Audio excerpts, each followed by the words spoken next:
Chapter 420, An Adventurer Called Sherlock. Ha ha. I see, I see. Noah was laughing louder than he should have. He knew that well. However, he had to make it seem like he was having a very good time. He wasn't forcing things, though, just adding a bit more effort. In order to get on Jet's good graces, he thoroughly explained a lot of things about the adventurer's city to the two of them, as much as he knew, anyway. Noah had only been here for about 3 weeks, and he became a heroic rank adventurer just 2 weeks ago. The circumstances behind his promotion was a bit different from the standard, but he also killed an A-tier monster and got recognized for his accomplishments. I'm sorry about Miss Britta, by the way. Noah smiled widely, vividly remembering his own experience with the stern woman. She's really very difficult, isn't she? Well, somewhat. She was pretty insufferable. Jet responded with a slight chuckle. Haha. Don't hold it against her. She's pretty reliable once you get to know her, though many would consider her rude. Either way, being nice wasn't a required quality for an adventurer. The most important thing was their competence in their duties. She gets the job done, so she's a pretty competent adventurer. Noah found Jet and Lux nodding too, so he was relieved to see that they agreed. Since there is such a short supply of 6-star adventurers, and even very few 5 stars care to be supervisors, she ends up being the only one who supervises the very difficult tests. It was a heavy load to be placed on one person, so Noah understood why she acted the way she did. Most adventurers would rather explore dungeons and get stronger than to watch a bunch of newbies try to pass an exam. Even he felt the same way. I'm pretty sure they'll want me to begin supervising at some point, but since I'm still somewhat fresh, I'll be excused for now. Noah felt like he wouldn't mind doing it once in a while, but if it became a regular thing like it was for Britta, he might have to dip. How many A-tier monsters did you kill in your test? Jet suddenly asked, instantly changing the tone of the conversation. There was some kind of a serious vibe that Noah didn't fully understand. Still, he made sure to answer as honestly as possible. 1. I was a lot weaker back then than I am now. He smiled and shrugged.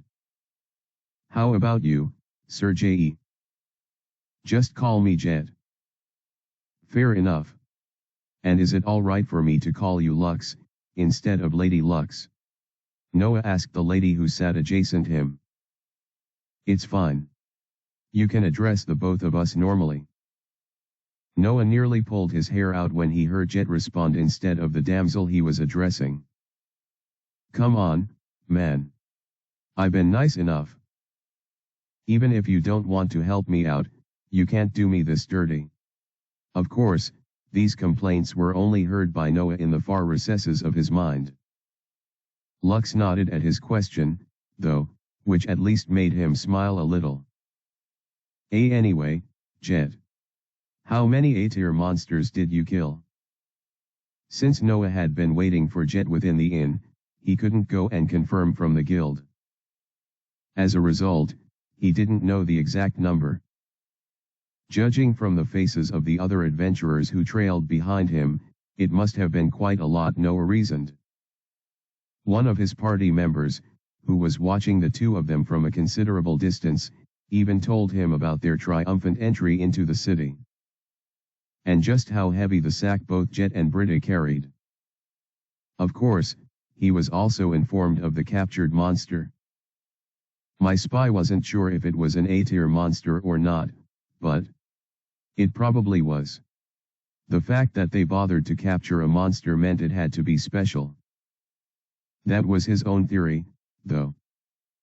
Lux was the one who captured it, so I know she's displayed power that is least stronger than an A-tier. What about him? I killed about 40. Yeah? Did you say 4? 4 was already an absurd number. Noah wasn't sure he could handle so many at once if they charged at him head-on. No. 40. Once Jet confirmed the figure, Noah felt like it was a joke. He waited for the punchline, but it never came.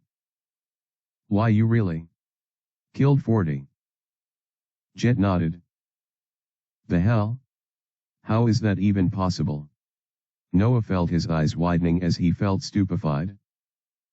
There was no reason to doubt Jet's words. If they were false, he could easily confirm that from the guild. It would soon be made public knowledge, anyway. I doubt he would want to smear his reputation like that. Noah smiled to himself. Besides, there's no real reason to lie. Even if Jet wanted to make a false account, he wouldn't have gone for such an absurd. It's common sense to make your lie as believable as possible, right? I could probably handle 3 A-tier monsters on my own now. Noah didn't even know why he was saying this. Compared to Jet's numbers, his was not impressive in the slightest. That's interesting. Britta gave the same response. Jet responded. You're pretty impressive. Noah felt like Jet was making fun of him, but his serious tone and honest face made it difficult for him to truly accept that. Haha. Not as impressive as you. I even heard you captured and brought back an A-tier monster. What kind of people were these two? Where did they pop out from?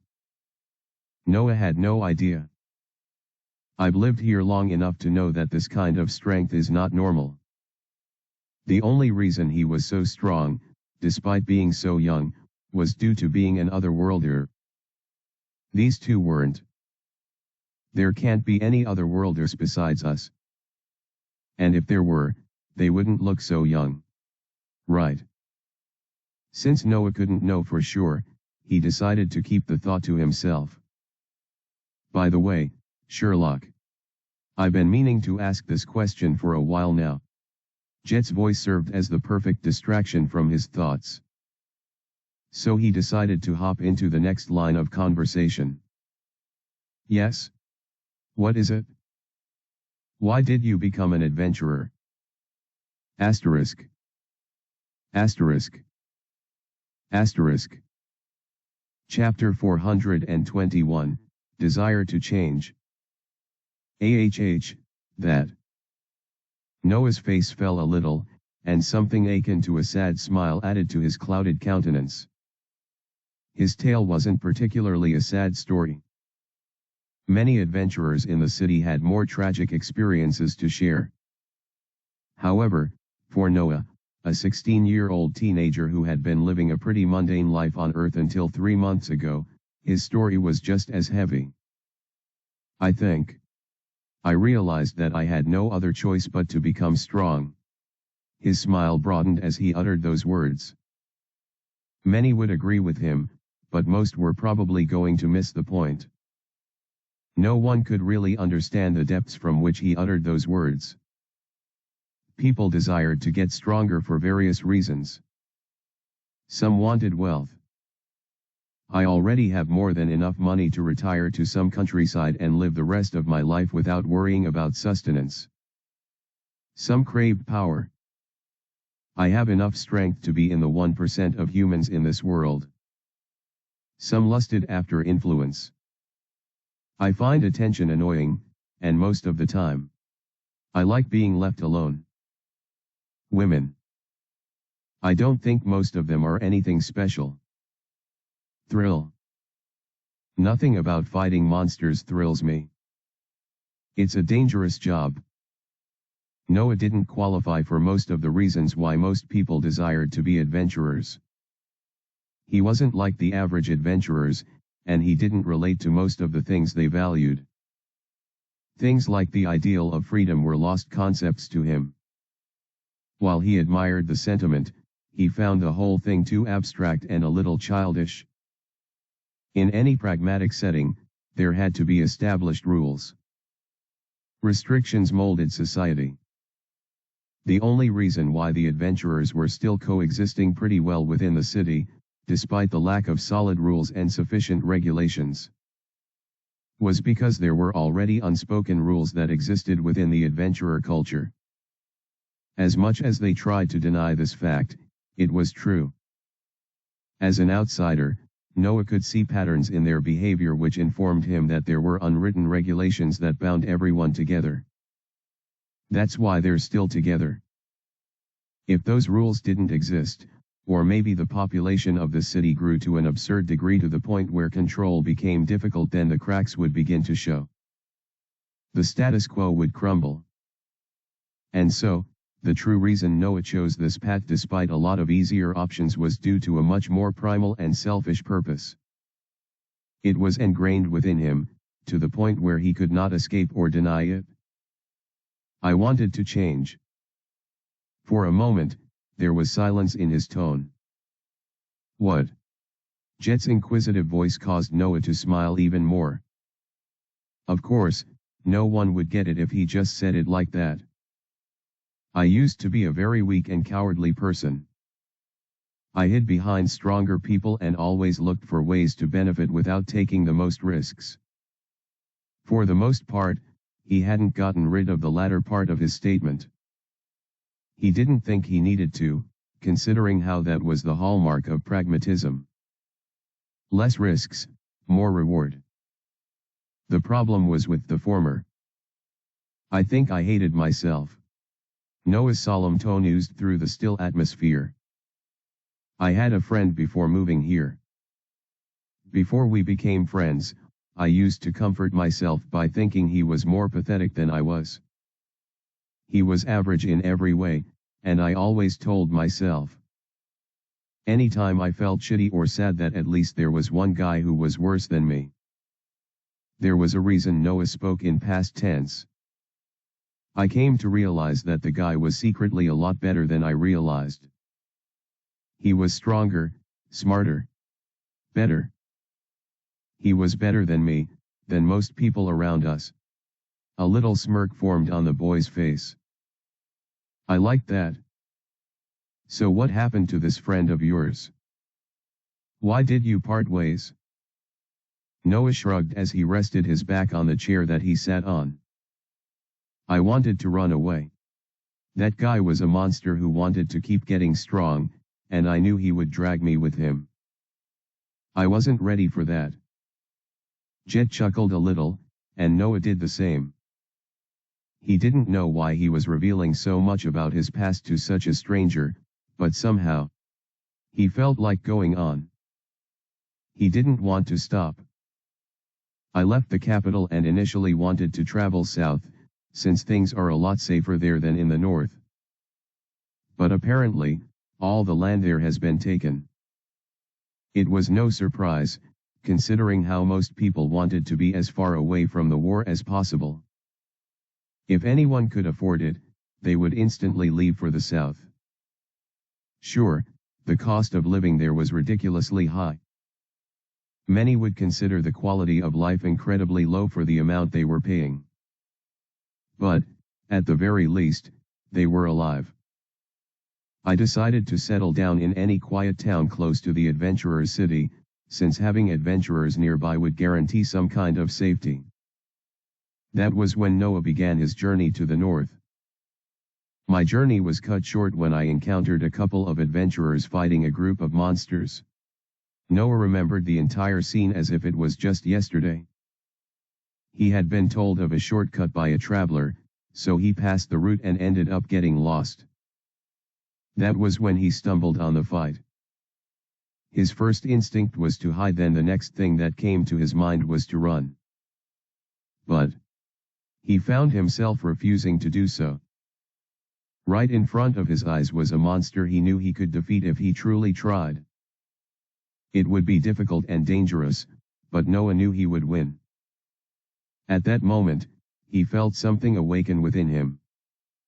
What if I fight that thing? It wouldn't cost him anything. He would probably gain some money and thanks for his efforts too. However, that wasn't his main incentive for doing so. Right there and then, Noah simply wanted to change who he was. I didn't want to be that cowering bastard anymore. Asterisk. Asterisk. Asterisk. Chapter 422, Making the Change. Back then, Noah had three choices. Stay and hide. Run and escape. Charge and fight. His instinct had been to hide, and his next thought was to run as fast as he could, as far away as he could. But he wasn't listening. If I can win, then I can try, right? His entire being despised violence. He wasn't very strong too, and his skills were mostly useful for evasion and defense. Yet, why did he want to fight? He realized it at that moment. Is this your doing, Ray? Noah realized how dissatisfied he felt with himself, and with the scene playing out in front of him. He had felt this way throughout his journey away from the capital. Despite that gnawing feeling, he constantly told himself that he made the right choice, leaving his only friend behind so he could run away from responsibility. However, when he stood there, hidden from everything in the world, Noah was finally able to confront himself. I don't like this. This version of me. The time he had the most fun, and felt most fulfilled, was when he was pretending to be some kind of powerful subordinate of Relix. He liked the way people looked at him. Their respect, admiration, their fear. It made him feel warm inside. It wasn't even like he sought their validation. He wanted his own. So, I decided to fight. Noah shrugged, smiled, narrating the experience as if it was no big deal. He stealthily charged at the first monster and gave his all into generating the perfect surprise attacks. He used all the skills in his arsenal to fight, and he pushed himself a lot more than he ever had. Faster. He hastened his movements. Stronger. He strengthened his muscles and increased his force. Smarter.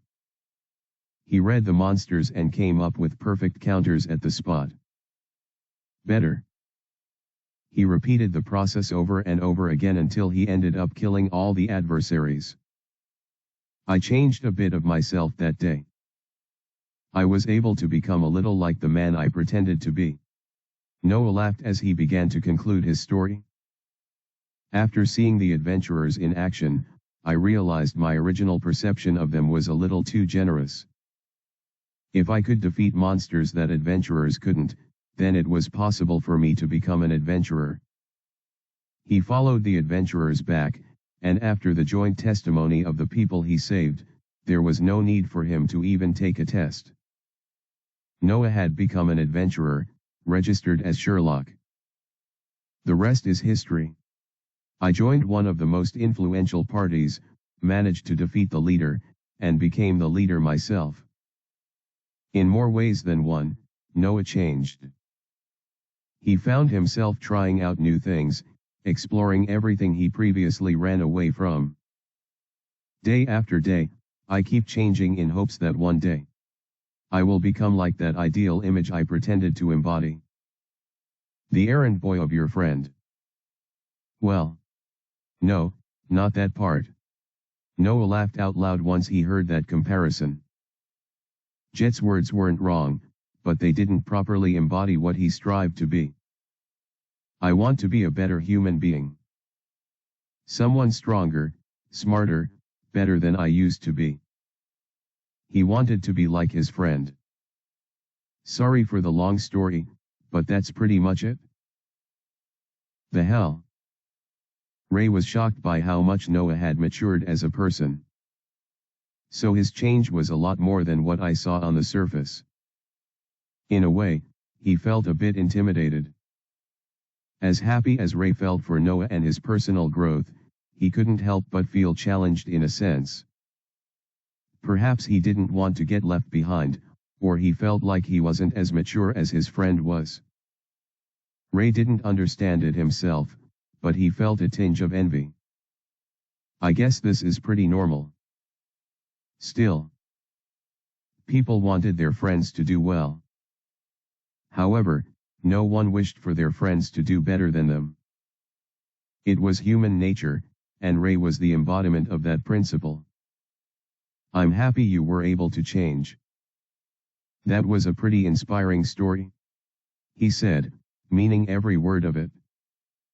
Yet, something about his tone rang hollow. Thank you. I would have loved to ask why you became an adventurer, but it's gotten pretty late and I don't want to take up too much of your time. Ah, how right you are. Ray responded, laughing in his gentlemanly tone. I enjoyed every moment of it, though. Likewise. Still, I would feel guilty if I kept you any longer than I already have. The parties from both sides rose to their feet, and Ray ended up shaking Noah once again. He also watched as Noah shook Esme little too much, in his honest opinion. You'll have to leave without me, Jet and Lux. I need to have a discussion with the owner of this establishment. I understand, Sherlock. After exchanging pleasantries for the last time that night, Ray parted ways with Noah and left the pub with Esme trailing behind him. The moment they exited the place, the first thing that caught Ray's eyes was the group of adventurers who were kowtowing close to the pub's entrance. The heck? Ray instantly recognized them as Sango and his 5 stooges. How long have they been waiting here in that position? It was already pretty dark outside, and there were no adventurers in sight, probably due to being chased off by Noah's party. Ray couldn't imagine it being very comfortable for them to maintain such a posture for very long, but since they were adventurers, perhaps it wasn't as bad as he imagined it. Still, we are very sorry for disrespecting you. All of them yelled at the top of their lungs. It caused him to stifle a chuckle. Noah has gotten pretty harsh.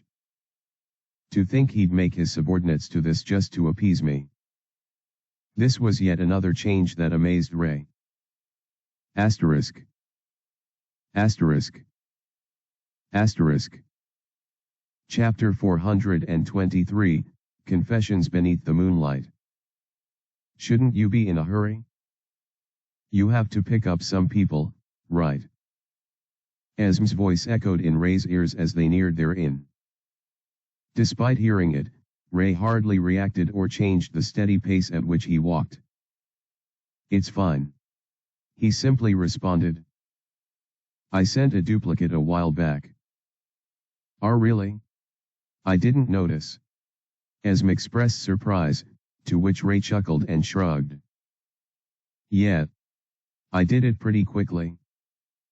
Hit it well too. With his wide array of skills, it wasn't a difficult thing to do. In any case, the only reason he was able to talk to Noah for so long despite his busy schedule was due to that arrangement. I wanted to pick them up myself, but I guess plans change. He smiled softly, shrugging again.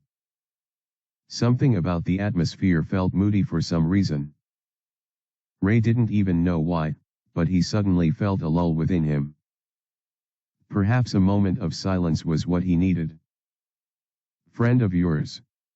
Unfortunately, Esme wouldn't let him have that. Yeah. You could say that.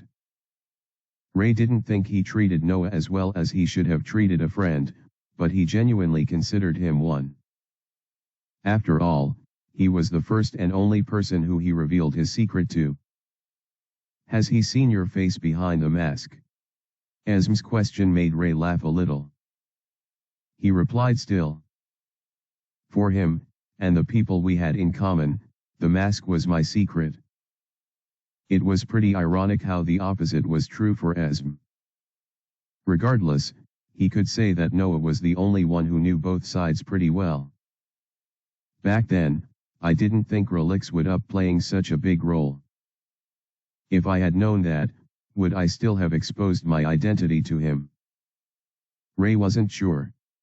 All he knew was that Noah was incredibly useful at the time, and it would have been difficult to achieve the things he was able to without his help. Difficult, not impossible. And you're sure your secret is safe with him? Esm probed even more. You met him. What do you think? I think he talks too much. Her response was blunt, but the smile on her face showed fondness towards that kind of behavior. Ray noticed that, but he chose to ignore it completely. I don't think he'll spill my secret. Besides, I could always compel him to forget it. Really? Then why didn't you just do it back then? It would have been the safest bet, right? It felt like Esm was driving at something, but Ray wasn't in the mood for it. And so, he ignored the subtexts that existed underneath her words. There's no need to go that far. I plan on coming clean to the rest of my friends once this entire dungeon thing is resolved. Really? What does that have to do with this situation, though? The only reason I care about my identity being exposed is because I don't want her to think negatively of me. Ray sighed, finally stopping in his tracks. The moon's dim glow did a poor job at capturing his face, but thankfully the nearby lights that decorated the city were able to shine their light on it. He appeared tired. I think I've had enough of the secrets. It's also going to get problematic explaining why Relix won't participate in the war despite his power. You mean your power? You know what I mean. Ray sighed in exasperation, to which Esm just chuckled at. In any case, it'll be better for everyone if I just told them the truth. I don't want to limit my strength on the front lines where actual lives are at stake. He could see Esm nodding and smiling at him, so he quickly added something else. That doesn't mean I'll show you my face, though. See, come on. You look cute when you pout like that. Ray teased. Well, I can't say the same about you since I don't even know what you look like. I know I won't be cute. Ray shrugged. So there's no need to say it. Esm sighed, obviously very deflated after hearing what Ray said. She clearly didn't want to push too much, and Ray really liked that. So the friend he was talking about, that was you, right? As usual, Esm changed the topic to something more comfortable to talk about. Ray didn't know how she was so skilled at conversing, but he liked that aspect of her as well. Yeah. I was really surprised, to be honest. He laughed slightly, staring high into the starless sky. I didn't think I made such a strong impression on him. Esm chose to remain silent, allowing Ray to soak in the quietness around him. It allowed him to think really clearly. I really wanted to tell him, you know? I wanted to tell him that I was Ray, his friend from back then. So why didn't you? As her soft, barely audible answer danced in his ears, Ray parted his lips and let words accompany the cool mist that proceeded out. He looked happy. He looks like he's growing nicely, and this new life suits him. I think. If I showed up like this out of the blue it might sort of ruin that. I see. Yeah. The both of them remained still, Ray looking at the blank sky while Esm stared at him with glistening eyes. They stood there in silence for an unknown period of time. But, someone finally spoke. He likes you, you know? Noah. Ray slightly glanced at Esm as he muttered those words. I know. Her response was brief, accompanied by a light shrug and a knowing smile. And what? Do you like him back? These words followed each other in quick succession, but after this question, there was a long pause. Do you like Britta? Huh? What does that have to do with the question I asked? I mean, she likes you. Does she? I don't think so. Sure. Keep saying that. Just answer my question. Ray said, slightly raising his voice. He didn't realize this, but his cheeks were a little red as he stared intensely at Esme's clear blue eyes. However, rather than answering honestly as she normally would, the half-elf pulled back, placing both hands behind as she playfully walked away. He. I'll tell you when you show me what's hidden underneath that mask. Asterisk. Asterisk. Asterisk. Thanks for reading. Chapter 424, The Otherworlders Arrive. Voyage. A swirling blue portal, like a vortex imprinted in midair, appeared a short distance from the southern gate of the Adventurer City. For a moment, it merely stood still, merely illuminating the night with its bright hue and causing the air around it to tremble. Then, silhouettes began to emerge from within it. 9 humans, along with the rabbit, marched out of the spatial rift. There was purpose in their aura, and their footsteps interrupted the silence that filled the barren path. Once they all came out, the warbling space collapsed on itself and vanished from sight.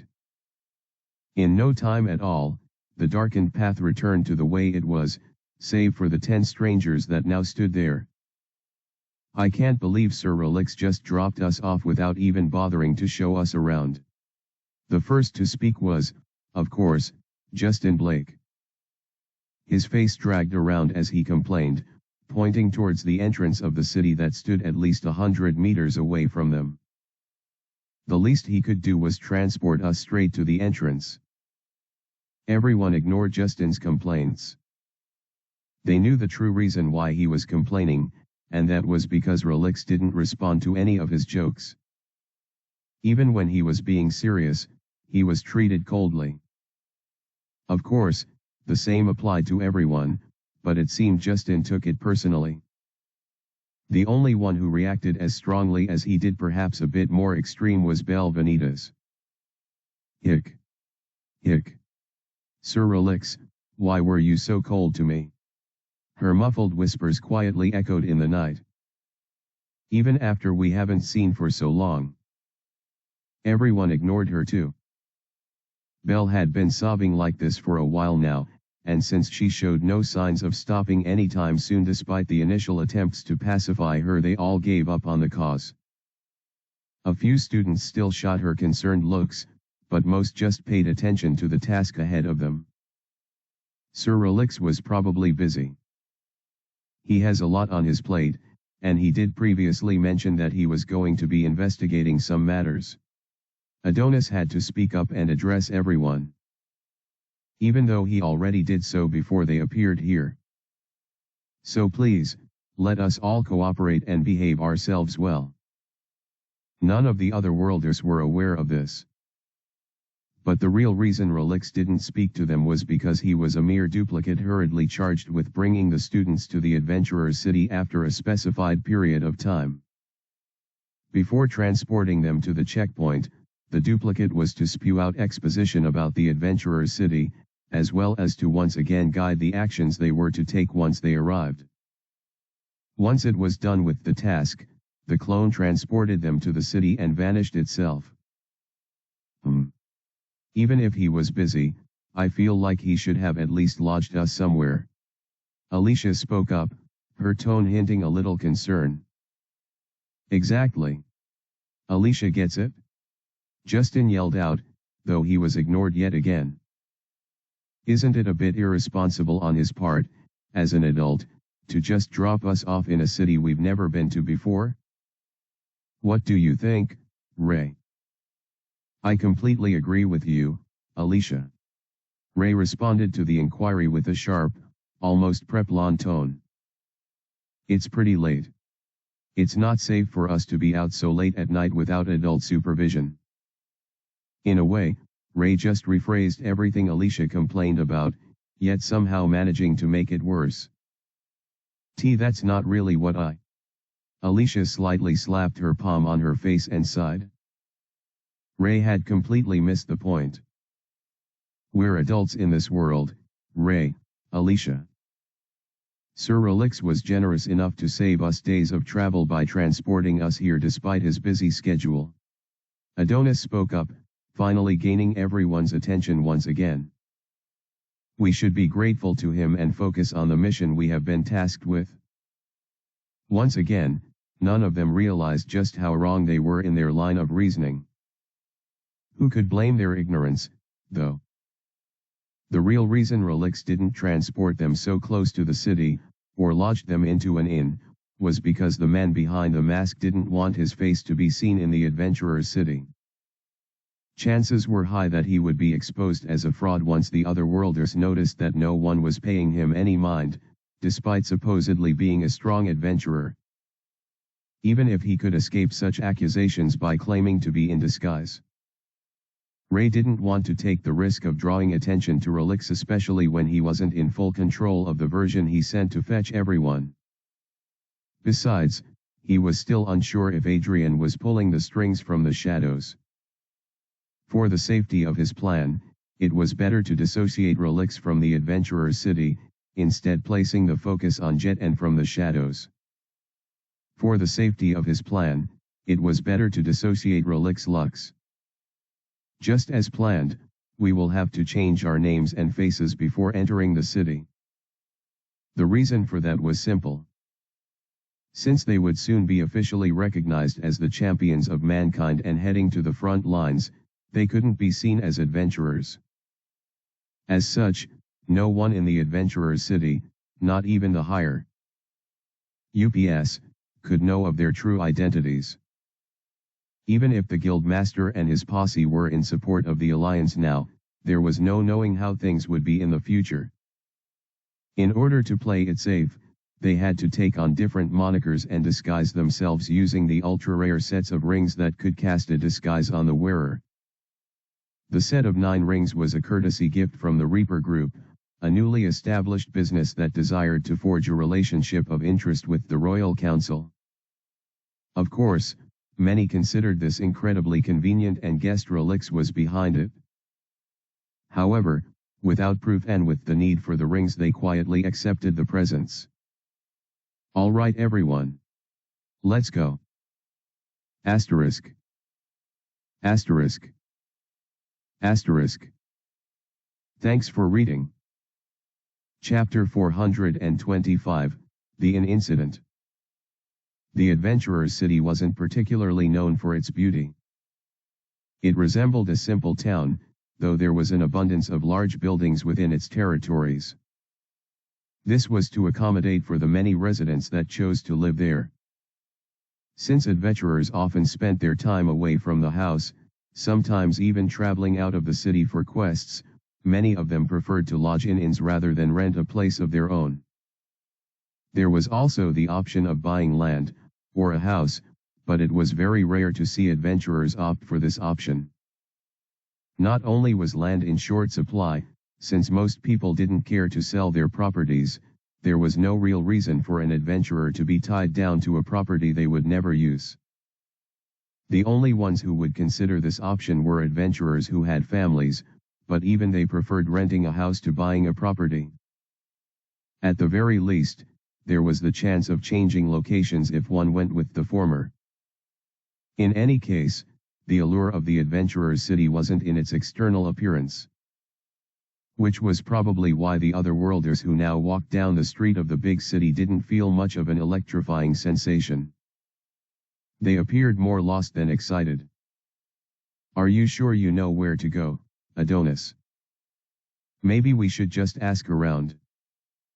This question came from Eric, rather than the usual blabbermouth Justin. The latter had long taken the hint and was now sulking silently. I'm sure. Adonis responded calmly, not looking back to see Eric's frustrated face. Unlike most of his classmates, Eric actually wanted to properly explore the adventurer's city since he had always been an avid fantasy fan. He felt it was a shame they weren't being given the opportunity to split and explore on their own. I want to talk to some adventurers and get a feel of this place. Eric flexed his glasses and felt his nerd spirit being set ablaze.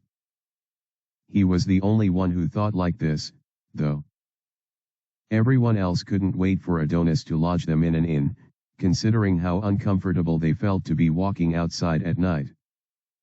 The adventurer's city was no slum, by any means, but compared to the capital it was sorely lacking. It was easy to spot some safety and health violations, both of which would never fly in the capital, in many areas of the city. Plus, the stares they received from passers-by was a little unnerving. Adventurers had a certain glare that made them appear threatening, so it wasn't strange for them to cast them on people even if they were total strangers. The students weren't particularly threatened by those glares. They were pretty confident that they could take on most of the adventurers who shot them looks. The fundamental problem was the fact that they were inexperienced. None of them had ever left the capital. Even when they explored the town back then, they never strayed too far from the central marketplaces and glamorous hubs. They certainly never stayed out late either. All of these rules were broken at once, and with so many new experiences clashing upon one another, the teenagers wanted nothing more than to find their rooms and relax. They never thought they would miss adult supervision so much. Fortunately, Adonis knew exactly where he was going. In a few minutes, they arrived at their destination, a prestigious-looking building by the standards of the city. Compared to what the students were used to, the architecture was a little shoddy, and the overall design could use some improvements. Beggars couldn't be choosers, though, so they simply swallowed any kind of criticism they had and trailed behind their leader. "Excuse me, miss. I'd like to lodge a group room for my party." Adonis approached the receptionist with such ease and confidence, almost as if he had done this a million times. Honestly, most people in the shoes of his classmates would have displayed shock considering how they were all strangers in this place. However, everyone present was already used to Adonis being this way. He always knew just what to do in every situation, and his ability to act on the spot was unrivaled. After displaying this skill so many times on Earth, and even when they were transported to this strange land, many people weren't surprised any longer. The guy was just a genius. "What capacity would you like?" "We have maximum capacity," he said, cutting her short, though not in a rude manner. "Is that available?" "Yes. That will be 10 bronze coins a night, plus free breakfast in the morning." Many students marveled at the price of their residence for one night. They expected it to be a lot more expensive, considering what they were used to in the capital. Even the cheapest inn cost a little more than what they were getting for a room that had maximum capacity. They even added free meals for everyone to the mix. Considering how the adventurer's city was as much a hub of activities as the capital was, and it generated quite an ample sum of national revenue, one would have expected things to be expensive here. But, they were ridiculously cheap. That just went to show the disparity that existed the further south one went in the map. Since the adventurer's city was up north, the cost of living was as expected relatively low. "Thank you, miss." Adonis slightly bowed his head in courtesy and paid the money. The young lady behind the counter instantly blushed, and even the others who weren't attending to them started whispering to themselves while giggling. Once again, the students were reminded of just how charming Adonis was. Perhaps it was because they saw him so often, they had gotten desensitized to his captivating handsomeness. Even with his disguise, which only aged him up to a mature age, he looked very splendid. "Come on, guys." Adonis turned away from the desk and dangled the keys in front of his classmates. "Let's go." A few students exchanged knowing stares and threw their hands in the air while laughing to themselves. As expected of our hero. Asterisk. Asterisk. Asterisk. Thanks for reading. I feel really guilty for dragging the story on like this, but this so much fun for me. Please indulge in it a bit more. Chapter 426, The Inn Incident. Oi, oi, oi. Did you see it, though? As the 9 students walked away from the reception, they couldn't escape the loud noise generated by the conversation of nearby adventurers. It was rare to see grown men gushing so much, but that was simply a testament to the exciting topic they were talking about. Of course. You weren't there, right? A bald man, easily the tallest in the group, grinned very widely as he addressed a more lanky man in the group. Yeah. I was on a quest. The lanky man's flat response made it clear how he regretted his decision to go. His quest probably ended up a bust as well. The thing was huge, I tell you. Another person in the group of 5 exclaimed. Right? Insanely huge. That was my first time seeing an A-tier monster in my life. Can't believe they caught something like that. I suppose that's the level of heroic rank adventurers, after all. Commons like us can't begin to compare. Dude, speak for yourself. I'm taking the veteran test next week, so don't lump me in with the likes of you. You said that last month and ended up failing. Shut up. This time will be different. The students ignored the bald man's reddened face as they walked past the group and made their way up the stairs. Those 2 were exceptional. It's reassuring to see we have 2 new heroic rank adventurers. Adonis, who led the group, halted for a moment after those words echoed out from one of the adventurers. However, it wasn't long before he continued ascending. A few of his classmates noticed his hesitation, but most of them were too tired or engrossed in their own conversations to care. To them, it wasn't particularly interesting to hear low-ranked adventurers make small talk. A group room. Just as the name implied, it was meant to house more than one person. Of course, depending on capacity, the number of occupiers could range from a measly 2 to more. Maximum capacity meant the room could occupy 10 people, so it suited the 9 students perfectly. Well, that was what they initially thought. But hold on. We're actually staying in the same room. Belle spoke up in shock. She wasn't the only surprised person, though. Literally all the students save Adonis and Eric looked stunned by what they were witnessing.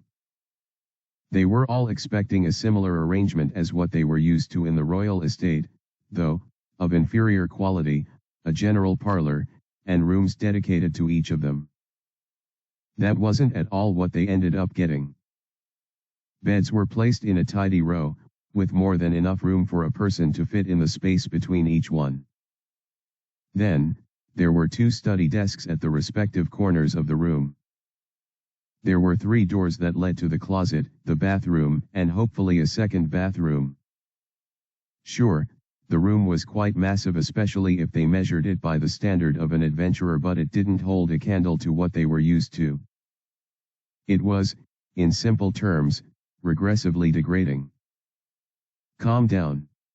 It's just for one night. Adonis sighed, gesturing for everyone to settle in. We'll be going our separate ways tomorrow anyway. The plan was to be assigned different parties to join for the conquest. And so, just as Adonis implied, they were better off managing the shared space for the night. I hope none of you snore. Belle shrieked as she walked in, and while many people sighed and had neutral expressions on their faces, a few hid their guilty looks. Adonis smiled, shrugging off casually as he proceeded to the door. Where are you going? Alicia asked the moment she observed his attempts to leave the room. We're supposed to be settling in, right? Her ember eyes carefully looked at him as he slightly shrugged. Just want to figure a few things out. You're going to look for those adventurers from earlier, right? She probed even further. You got me. At this point, their conversation had gotten the attention of practically everyone in the room. What's the point? You could just find that out tomorrow, Belle said with a whiny voice. They're low-ranked adventurers, right? Even if you want to scout for information, aren't they a bit unreliable? Trisha added. A few others gave their 2 cents, so it fell on Adonis to respond. You're taking this a bit too seriously, guys. I'm just curious about what they were talking about. Nothing more than that. He smiled, slightly raising his hands to show how casual his efforts really were. You sure you don't want to go link up with that receptionist? Justin finally spoke, his eyes gleaming with excitement.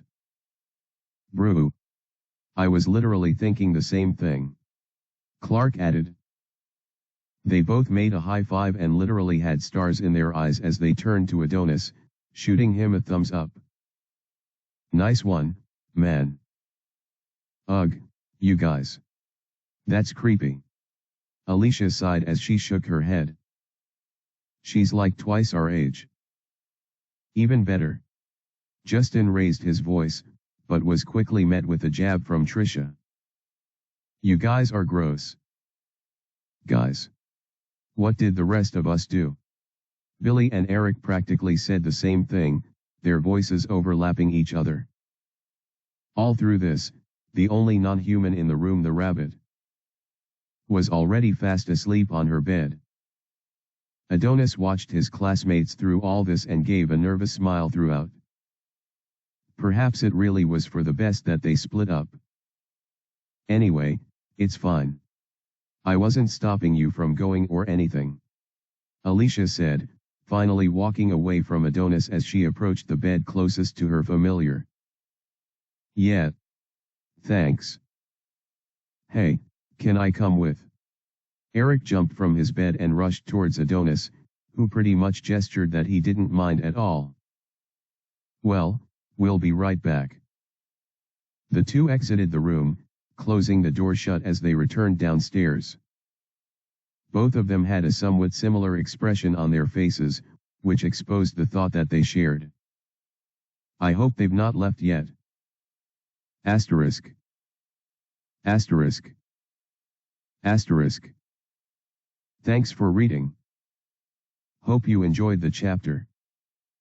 I promise, this event is very much related to the overall plot. Chapter 427, The Inn Incident. Don't you find it funny that they're complaining about the room? As Eric and Adonis made it down the stairs, the boy in glasses brought up the topic while smiling playfully. I wonder how they would react when we finally begin the conquest and they have to spend a week in the dungeon, he added, chuckling. There were no comfy beds or proper furniture in a dungeon. No bathrooms either. They'll probably have to sleep very close to their party members, total strangers. If they're reacting like this to a joint room with people they know, it's hilarious to think about what will happen eventually. Eric was trying to break the awkward silence between him and Adonis. They had spoken a few times in the past, so he knew Adonis was a cool dude, but something felt off about him this night. It almost felt like he wasn't really himself. You really know your stuff, huh? Thankfully, Adonis responded back, smiling as warmly as he always did. Eric laughed a bit nervously as he used his finger to itch a side of his face. Yeah. I might have read a few books and played a few games related to fantasy. Haha. Is that so? Well. You can't blame our friends for acting this way. Adonis smiled at Eric. Despite saying that, Adonis' curled up lips grew broader and he winked at Eric. Though it will be funny to see their reaction, wouldn't it? Right. Both boys laughed as they kept their eyes out for the group of adventurers that were discussing with one another previously. Thankfully, they were found without much effort. Hello there. Adonis approached them without caution or hesitation, a move that Eric felt a bit nervous about doing. Despite his curiosity, he wasn't the type to boldly start off conversations with strangers, especially if they were in a group. He was a tad shy, to be honest. "Oh? I haven't seen your face around? New here?" "Yes. My friends and I just arrived yesterday. We came from the countryside to become adventurers in search for freedom and fortune." "Ha ha ha. Is that so? Well, that's good." "Yes, it's good to have dreams." The conversation swiftly flowed in that direction, and Eric watched everything play out as smoothly as butter. "The heck? Do you have some kind of charm superpower or something?" He stared hard at Adonis, his entire face oozing disbelief. In just a few seconds, not even up to a minute, the boy was already laughing with everyone else in the group. They acted like they had known him forever, and this surprised Eric a little bit. "I knew he was good, but not this good." Adonis had just displayed some next-level charm that pretty much made him an antithesis to socially awkward guys like Eric. The only reason he started talking out a lot recently was because he had gotten a lot closer to the people around him. They literally slayed monsters together, so it wasn't an understatement to say that they were pretty much all friends. Besides, he considered them party members, and knowing the importance of communication in a party, he decided to be more expressive. Thanks to that, Eric could say he had gotten relatively close to his classmates. But Adonis seems to be closer to these people he just met a minute ago than I am with most of my classmates. It was that ridiculous. I was passing by and I heard some pretty interesting things you said. Adonis finally brought up the topic he was curious about, causing Eric's ears to perk up so he could pay more attention to the conversation. "You mentioned 2 adventurers becoming heroic rank today. What's that all about?" Eric studied the surprised looks on the faces of the adventurers they were speaking to. "You really don't know?" one of them asked with a particularly exaggerated raised brow. "Well, my friends just arrived this night. I missed the whole thing, but I've been seeing how lively everyone is since I got here." Adonis itched his head and laughed warmly. "Is it always this lively at night?" They shook their head and smiled, perhaps at Adonis' ignorance, or his feigned naivete. Either way, he had baited them, and now they were more than willing to spill.